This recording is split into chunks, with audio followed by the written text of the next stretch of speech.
সম্মানিত দিনী ভাই ও বোন, দূর থেকে যার নাম নিয়ে 3 বার এই দোয়াটি পাঠ করবেন সে আপনার জন্য পাগল পারা হয়ে যাবে। সে দুনিয়ার যেই প্রান্তেই থাকুক না কেন আপনার কাছে চলে আসতে বাধ্য হবে।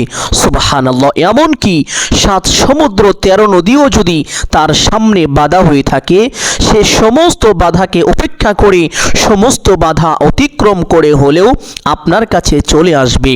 সম্মানিত দিনী ভাই ও বোন, আল্লাহর নবী মুহাম্মদুর রাসূলুল্লাহ সাল্লাল্লাহু আলাইহি ওয়াসাল্লাম নিজে এই আমলটি করেছেন। অনেকে বলতে পারেন, নবীজি আবার কেন এই আমলটি করেছেন? হাদিসের মধ্যে এসেছে, আল্লাহর নবী মুহাম্মদুর রাসূলুল্লাহ সাল্লাল্লাহু আলাইহি ওয়াসাল্লাম সাহাবীদের অন্তরে নবীজির প্রতি ভালোবাসা সৃষ্টি করার জন্য এবং তাদের ভালোবাসা আরো বেশি মজবুত হওয়ার জন্য, শক্তিশালী হওয়ার জন্য আল্লাহর নবী সাল্লাল্লাহু আলাইহি ওয়াসাল্লাম সব সময় এই দোয়াটি পাঠ করতেন, আল্লাহর কাছে সাহায্য চাইতেন।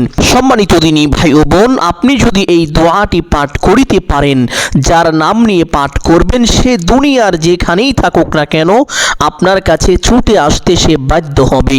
সে কখনোই আপনাকে ছাড়া থাকতে পারবে না। সমস্ত দুনিয়া যদি এক পাশে রাখা হয়, অপর পাশে যদি আপনাকে রাখা হয়, তাহলে সে সমস্ত দুনিয়াকে উপেক্ষা করে আপনাকেই চাইবে।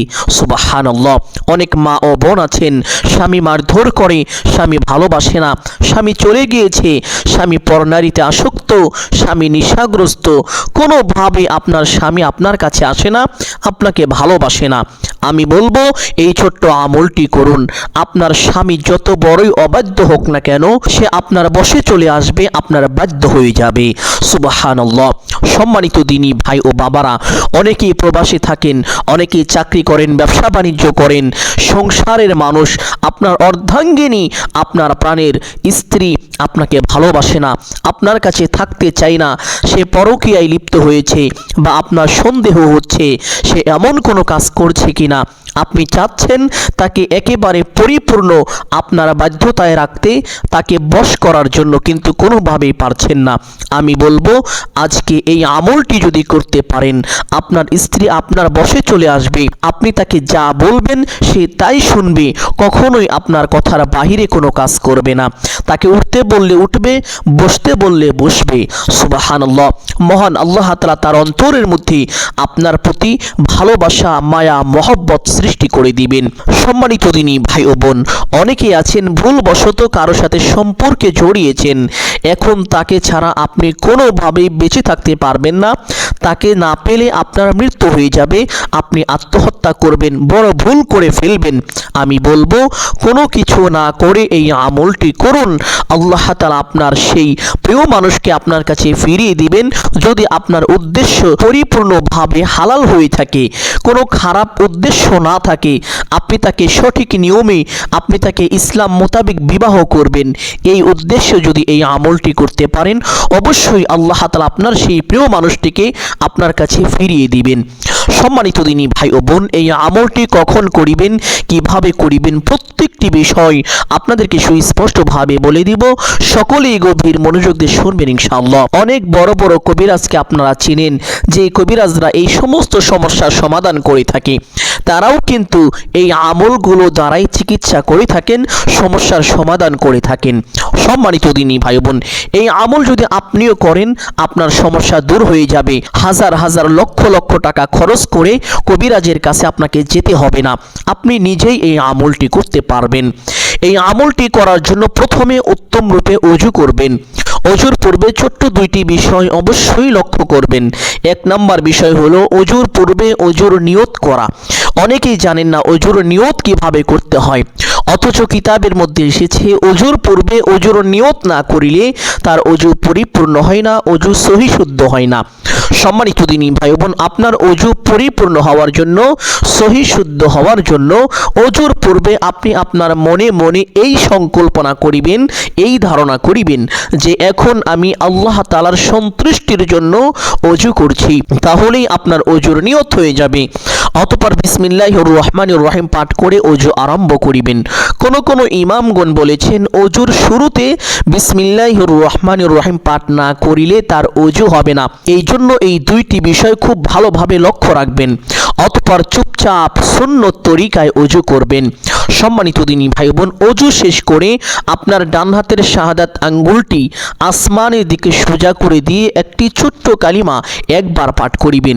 আল্লাহর নবী মুহাম্মদুর রাসূলুল্লাহ সাল্লাল্লাহু আলাইহি ওয়াসাল্লাম বলেন, যেই ব্যক্তি অজুর পরে এই কালিমাটি পাঠ করবে, আল্লাহ তাআলা ওই ব্যক্তির জন্য জান্নাতের 8টি দরজা খুলে দিবেন। ওই ব্যক্তি জান্নাতের যেই দরজা দিয়ে ইচ্ছে সেই দরজা দিয়ে সসম্মানে বিনা হিসাবে জান্নাতে প্রবেশ করতে পারবে, তার জন্য কোনো বাধাই থাকবে না। সুবহানাল্লাহ। সম্মানিত দিনী ভাই বোন, শুধু তাই নয়, আপনি যখন এইভাবে অজু করবেন, অজু করার সময় যে অঙ্গগুলো ধৌত করবেন, অঙ্গগুলো ধৌত করার সময় যে পানিগুলো ঝরে পড়ে যায়, এই পানির সাথে সাথে আপনার জীবনের গুনাহগুলো ঝরে পড়ে যায়। সুবহানাল্লাহ। শুধু তাই নয়, আপনার এই অঙ্গগুলো দিয়ে কাল হাসরের ময়দানে নূরের ঝলকানি বের হবে, যা দেখে আল্লাহর নবী মুহাম্মদুর রাসূলুল্লাহ সাল্লাল্লাহু আলাইহি ওয়াসাল্লাম আপনাকে চিনতে পারবেন। অতঃপর আপনাকে নিয়ে আল্লাহ তাআলার দরবারে সুপারিশ করে আপনাকে জান্নাতে নিরাপদে পৌঁছে দিবেন। সুবহানাল্লাহ। সম্মানিত দিনী ভাই ও বোন আমার, এই জন্য সুন্নত তরিকায় সুন্দরভাবে অজু করবেন। অজু শেষ করে কালিমাটি একবার এইভাবে পাঠ করিবেন, আশহাদু আল্লা ইলাহা ইল্লাল্লাহু ওয়াহদাহু লা শারীকা লাহু وأشهد أن محمدا عبده ورسوله। কালিমাটি পাঠ করা শেষ করে একটি পবিত্র স্থানে চলে যাবেন, গিয়ে কিবলামুখী হয়ে দাঁড়িয়ে 2 রাকাত সালাতুল হাজত নামাজ আদায় করিবেন। এই নামাজের মধ্যে একটি বিশেষ দোয়া পাঠ করিবেন। সম্মানিত দিনী ভাই ও বোন, অনেকেই জানেন না সালাতুল হাজত নামাজ কিভাবে পড়তে হয়, কোন কোন সূরা দিয়ে পড়তে হয়, এই নামাজের মধ্যে কখন কোন দোয়া কতবার পাঠ করিতে হয়, এই নামাজের নিয়ত কিভাবে করতে হয়। সালাতুল হাজত এমন নামাজ, যেই নামাজ পড়িলে আল্লাহ তাআলা বান্দার মনের আশাকে পূরণ করে দেন, বান্দার হাজতকে পূরণ করে দেন। সুবহানাল্লাহ। আপনি যেই উদ্দেশ্য নিয়ে এই নামাজ আদায় করবেন, আল্লাহ তাআলা আপনার সেই উদ্দেশ্যকে পূরণ করে দিবেন, আপনার সেই মনোবাসনাকে আল্লাহ তাআলা পূরণ করে দিবেন। এই জন্য এই নামাজটি বিশেষভাবে সঠিক নিয়মে আদায় করিবেন ইনশাআল্লাহ। তবে সম্মানিত দিনী ভাই বোন, এই নামাজ পড়ার জন্য আলাদা কোনো সূরা নেই, আলাদা কোনো নিয়ম নেই। অন্যান্য নফল নামাজ যেইভাবে পড়ে থাকেন ঠিক একই রকম ভাবে এই নামাজ আপনারা পড়বেন। তবে এই নামাজের নিয়ত এইভাবে করবেন, আমি কিবলামুখী হয়ে আল্লাহ তাআলার সন্তুষ্টির জন্য 2 রাকাত সালাতুল হাজত নামাজ আদায় করিতেছি। নিয়ত করা শেষ করে প্রত্যেক নামাজে হাত দুটি যেইভাবে উঠিয়ে থাকেন ঠিক সেইভাবে উঠিয়ে নামাজ শুরু করবেন। এইভাবে প্রত্যেক নফল নামাজের মতন করে আপনারা এই নামাজ আদায় করিবেন। তবে এই নামাজের সেজদায় মাথা রেখে যখন আল্লাহু আকবার বলে সেজদায় মাথা রাখবেন, রাখার পরে সেজদার তাসবিহ 3 বার 5 বার অথবা 7 বার পাঠ করিবেন। সেজদার তাসবিহ পাঠ করা শেষ করে একটি ছোট্ট দোয়া এইভাবে পাঠ করিবেন, আল্লাহুম্মা আলিফ বাইনা কলবি ওয়া কলবিহি, আল্লাহুম্মা আলিফ বাইনা কলবি ওয়া কলবিহি। দোয়াটি এইভাবে 3 বার পাঠ করিবেন। দোয়াটি পাঠ করা শেষ করে আল্লাহু আকবার বলে সোজা হয়ে বসে পড়বেন। এইভাবে প্রত্যেক সেজদায় মাথা রেখে সেজদার তাসবিহ পাঠ করার পরে দোয়াটি 3 বার করে পাঠ করবেন। আশা করি নামাজের বিষয়টি বুঝতে পেরেছেন কিভাবে আদায় করতে হবে। 2 রাকাত সালাতুল হাজত নামাজ শেষ করে সেই স্থানে বসবেন। বসে প্রথমে একটি ছোট্ট ইস্তেগফার পাঠ করিবেন। যেই ইস্তেগফার পাঠ করিলে আল্লাহ তাআলা আপনাকে বিশেষ 5টি পুরস্কার দান করিবেন। 1 নম্বর পুরস্কার, আল্লাহ তাআলা আপনার জীবনের গুনাহ খাতা ক্ষমা করে দিবেন। 2 নম্বর পুরস্কার, আপনার জীবন থেকে, সংসার থেকে, পরিবার থেকে সকল অভাব অনটন দুঃখ কষ্ট পেরেশানি বিপদ আপদ বালা মুসিবত দূর করে দিবেন। 3 নাম্বার পুরস্কার, আল্লাহ তাআলা আপনাকে টাকা পয়সা ধন সম্পদ দিয়ে সাহায্য করবেন এবং সন্তানাদি দিয়ে সাহায্য করবেন। অনেকেই অভাবগ্রস্ত, ঋণগ্রস্ত, লক্ষ লক্ষ টাকা ঋণ করে ফেলেছেন। অনেকেই আছেন যাদের সন্তানাদি হয় না, তারা বেশি বেশি ইস্তেগফার পাঠ করবেন, আল্লাহ তাআলা আপনাকে সন্তানাদি দিয়ে সাহায্য করবেন এবং ধন সম্পদ দিয়ে সাহায্য করবেন। সুবহানাল্লাহ। 4 নাম্বার পুরস্কার, আল্লাহ তাআলা আপনাকে নিরাপদে জান্নাতে পৌঁছে দিবেন। 5 নাম্বার পুরস্কার, আল্লাহ তাআলা আপনাকে জান্নাতের নহর থেকে শরবত পান করাবেন। সম্মানিত দিনী ভাই বোন, এই বিশেষ 5টি পুরস্কার যদি পেতে চান তাহলে উঠতে বসতে চলতে ফিরতে যখনই সময় পাবেন ইস্তেগফারটি বেশি পরিমাণে পাঠ করবেন। তবে আমলের সময় কমপক্ষে 3 বার এইভাবে পাঠ করবেন। আস্তাগফিরুল্লাহ ওয়া আতুবু ইলাইহি, আস্তাগফিরুল্লাহ ওয়া আতুবু ইলাইহি। ইস্তেগফারটি পাঠ করার পরে একটি ছোট্ট দুরূদ পাঠ করিবেন, যেই দুরূদের ব্যাপারে আল্লাহর নবী মুহাম্মদুর রাসূলুল্লাহ সাল্লাল্লাহু আলাইহি ওয়াসাল্লাম বলেন, আল্লাহ তাআলা ওই ব্যক্তির উপরে সাথে সাথে 10টি রহমত নাজিল করেন, তাকে বড় বড় 10টি বিপদ থেকে হেফাজত করেন, তার মনের বড় বড় 10টি আশা বাসনা আল্লাহ তাআলা পূরণ করে দেন, তার আমল নামায় কমপক্ষে 10টি নেকি দান করেন এবং তার জীবন থেকে কমপক্ষে 10টি গুনাহ খাতা ক্ষমা করে দেন।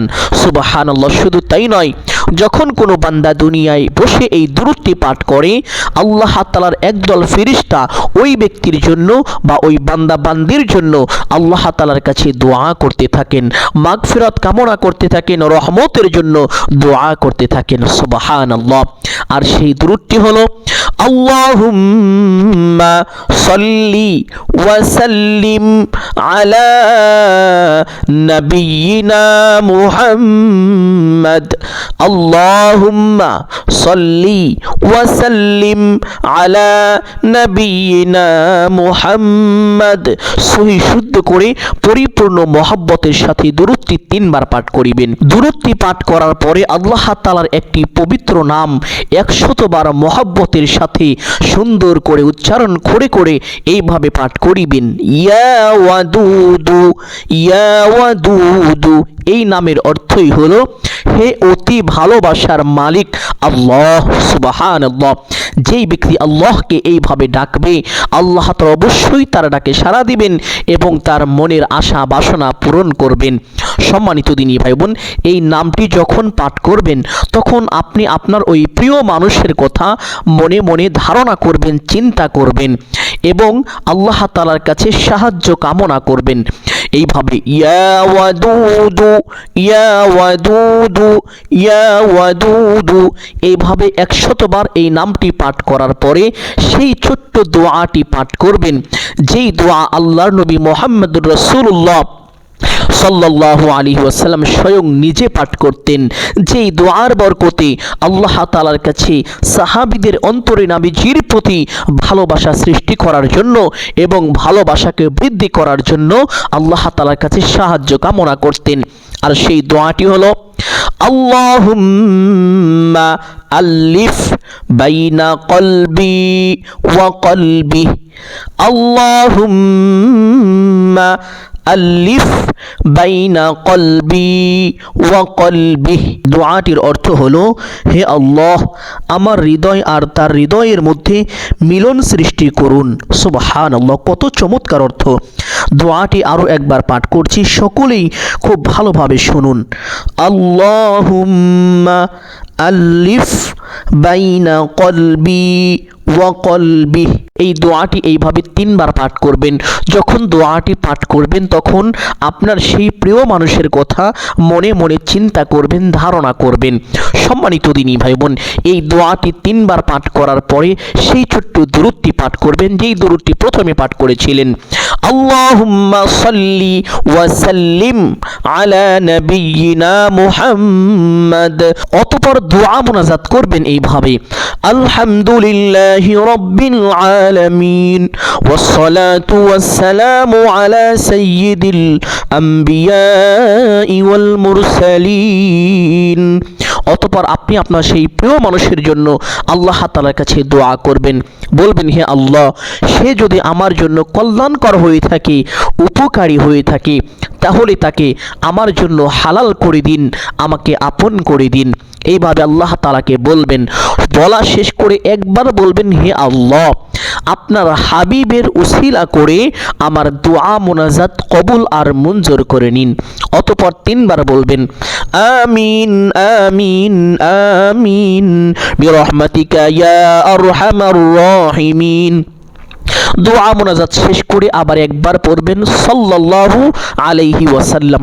সাথে সাথে আপনার দোয়া আল্লাহ তাআলার আরশে আযমে পৌঁছে যাবে, আপনার দোয়া কবুল আর মঞ্জুর হয়ে যাবে। এইভাবে যদি এই আমলটি করতে পারেন, আপনার প্রিয় মানুষের অন্তর পাথরের চাইতেও যদি কঠিন হয়ে থাকে, শক্ত হয়ে থাকে, তবুও তার অন্তর আপনার প্রতি মোমের মতো গলে যাবে, আপনাকে ভালোবাসবে, আপনাকে সম্মান করবে, শ্রদ্ধা করবে।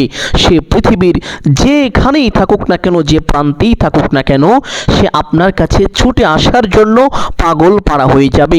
আপনাকে না দেখে সে কখনোই থাকতে পারবে না। সুবহানাল্লাহ। সম্মানিত দিনী ভাই বোন, এই জন্য আশা করছি আজকের এই আমলটি আপনাদের সকলের জন্য অত্যন্ত গুরুত্বপূর্ণ এবং উপকারী ছিল। অতএব সকলকে বলবো, সদকায়ে জারিয়ার উদ্দেশ্যে কমপক্ষে একটি হলেও ভিডিওটি শেয়ার করে দিবেন। যদি আলোচনাটি ভালো লাগে অবশ্যই একটি লাইক করবেন, কমেন্টে আমিন বলে দোয়ায় শরীক থাকবেন। যারা এই চ্যানেলের নতুন দর্শক রয়েছেন, চেষ্টা করিবেন চ্যানেলটি সাবস্ক্রাইব করে রাখার জন্য। সকলের জন্য অন্তর থেকে দোয়া করি, আল্লাহ তাআলা সকলকে ভালো রাখুন, সুস্থ রাখুন, জানে মালে কামাই রুজিতে প্রচুর পরিমাণ বরকত দান করুন। সকলেই বলি আমিন সুম্মা আমিন। আসসালামু আলাইকুম ওয়া রাহমাতুল্লাহি ওয়া বারাকাতুহু।